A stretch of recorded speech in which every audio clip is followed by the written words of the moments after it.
Maka barang siapa yang mengaku aku melihat, aku pandai, itu sama dengan mengaku jadi Tuhan para hadirat. Yang itu adalah syirik khafi, sudah menyekutukan Allah dengan diri kita. Empat perkara inilah anak-anakku hadirin hadirat yang menutupi hati kita, yang kesemuanya disimukan jadi nahwu syahwat dalam diri manusia, yang menutup mata hatinya hingga tidak melihat Allah.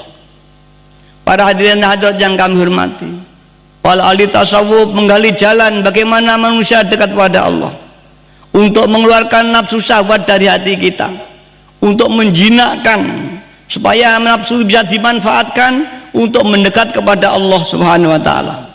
Bukan kita dikuasai nafsu, bukan kita ditumpai nafsu, tapi nafsu harus kita tumpai untuk mendekat kepada Allah Subhanahu wa taala. Bagaimana caranya?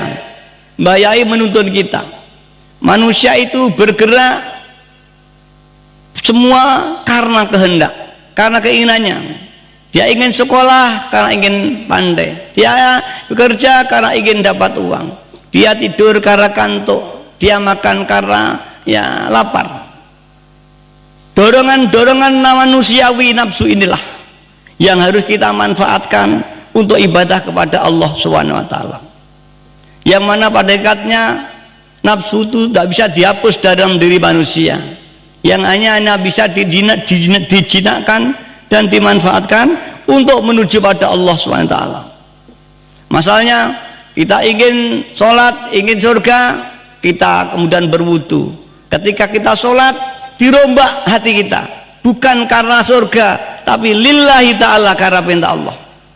Kita ingin puasa supaya diijabahi Allah, kemudian ketika kita mau melihat nama itu semua rutin, kita lillah, tidak karena tujuan kita. Itu namanya nafsu dimanfaatkan untuk mendekat kepada Allah SWT. Jangan kita sholat, di dalam sholat ternyata yang tampak surga dan neraka. Para hadirin yang kami hormati, untuk menghapus ananiah inilah Mbah Yai memberikan apa yang disebut lillah dan billah. Ananiah mengaku bisa, harus diberantas dengan billah, yaitu kita melihat, kita mendengar, itu semua yang menggerakkan Allah Subhanahu wa ta'ala. Ini dilatih dalam hati lillah dan billah, lirrasul birasul, dilatih senantiasa. Tapi para hadirat, kalau belum dapat taufik hidayahnya, tidak bisa, maka mata hati tidak mampu melihat. Maka akhirnya para ahli-ahli tasawuf menggali jalan untuk menuju Allah Subhanahu wa ta'ala, yaitu dengan jalan thariqah. Para hadirat yang kami hormati, kalau satu amalan ini digunakan untuk menuju wusul pada Allah, sebagaimana zikir atau thariqah, ini harus ada guru al-mursyid yang kamil mukamil. Ini persyaratan. Jika tidak ada guru yang kamil mukamil, yang tusilu ilallah, ia tidak akan sampai pada Tuhan. Padahal para ahli ittifaq bahwa untuk mencari guru yang kamil mukamil ini sangat sulit. Karena apa? Syaratnya guru yang kamil mukamil sangat berat. Sedang dari murid saja berat, apalagi dari guru para hadirat. Jadi murid ini disyaratkan dalam tasawuf kal mayit fi amamil ghasil. Dia harus seperti mayit yang sedang dimandikan oleh seorang yang memandikan. Tidak boleh usul, tidak boleh bertanya mengapa. Mangqala li ustadzihi limadza la taubatalah. Barang siapa dipimpin seorang guru kamil mukamil, disuruh begini, disuruh riadah, disuruh mujadah, bertanya mengapa harus mujadah, orang itu sudah dapat diampuni lagi dalam perguruan itu, alias batal para hadirat. Ini syarat murid sangat sulit, apalagi syaratnya seorang guru. Syarat seorang guru harus mampu dengan pandangan pancaran mata hatinya, yang dalam istilah waidah disebut an-nazroh ilahiyah, yang mampu tusilu ilallah dengan tanpa perantaraan. Muridnya di jagat barat, gurunya di jagat timur, asal muridnya itu tawasul dan ikhtiar untuk tawajuh pada gurunya, sang guru mampu menarbiyah walau di jagat barat, satu jagat timur tanpa ada hubungan.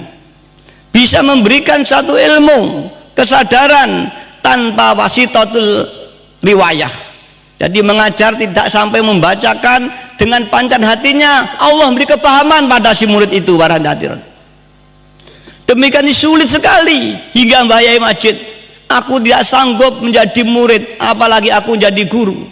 Maka dalam idea Mbah Yai mengajak, mari kita bersama-sama, orang yang membutuhkan Allah SWT, tidak ada guru, tidak ada murid. Inilah idea.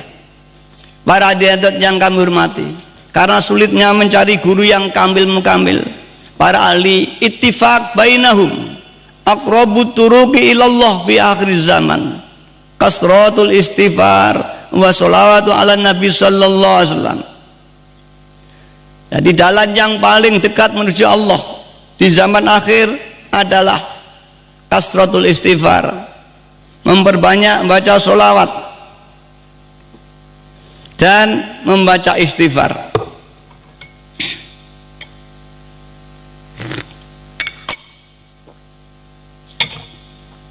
Karena apa? Istighfar penghapus dosa. Hijab ada dua. Hijab zulmah, yaitu dosa-dosa yang dilakukan manusia termasuk kita. Hijab zulmah ada dosa kesalahan kita kepada Allah. Ini tidak bisa hapus kalau tidak dengan istighfar. Padahal dosa tadi menutupi hati, hijab zulmah, hijab gelap. Barang siapa yang masih banyak dosanya kepada Allah, terutama dosa hati, jangan harapkan bisa sampai wusul kepada Allah SWT. Untuk itu kita dijajak istighfar, mohon ampun kepada Allah, diampuni dosa-dosa kita hingga hati kita menjadi bersih. Setelah kita mohon ampun kepada Allah, kita diajak membaca sholawat. Karena apa? Fabil jumlah fasolati ala nabi sallallahu alaihi wasallam tusilu ilallah min ghairi syaikhin. Secara umum ittifaq bainal ulama tasawuf, selawat ini bisa digunakan untuk wusul makrifat kepada Allah tanpa adanya seorang guru yang kamil mukamil. Li'anha tu'radu wa yusallillahil musalli. Karena apa? Bacaan sholawatnya orang baca salat ini diaturkan kepada Rasulullah sallallahu alaihi wasallam. Setelah Rasulullah dilapori ada seorang yang baca sholawat kepadamu ya Rasul, Rasulullah menerima dan berdoa. Apa yang diinginkan umatnya tadi yang baca sholawat akan didoakan. Jika umatnya itu minta untuk disuunkan wusul kepada Allah, Rasulullah ajeng munajat yang Allah kepada Allah untuk mohonkan orang yang baca sholawat tadi hingga dibuka hatinya wusul kepada Allah. Tapi kalau hanya baca sholawat, misalkan mempengklat nariyah karena banyak utang, banyak masalah, ya hanya masalah itu aja yang dibuka. Kita membaca sholawat karena ada kesusahan, kita membaca sholawat nariyah 4444 atau kamilah orang Jawa Barat, ini karena kesulitan ekonomi, ya Rasulullah hanya mendoakan bab ekonomi, tidak bab usul. Tapi kalau kita membaca sholawat tujuannya untuk usul pada Allah, tentunya di samping itu kita mungkin ada kebutuhan-kebutuhan lain, maka Rasulullah sallallahu alaihi wasallam akan mendoakan kepada orang yang baca sholawat tadi kebutuhannya, di samping otomatis karena dia ingin usul kepada Allah didoakan oleh Rasulullah SAW. Ini bedanya. Bikhilafi minal bikhilafi minal abil jumlah anhatu raddu wa yusallimu sallim bikhilafi ghairiha, berbeda dengan lainnya, bikhilafi ghairiha, berbeda dengan lainnya selawat. Fala buddha fiha, tidak boleh tidak di dalam amalan lainnya selawat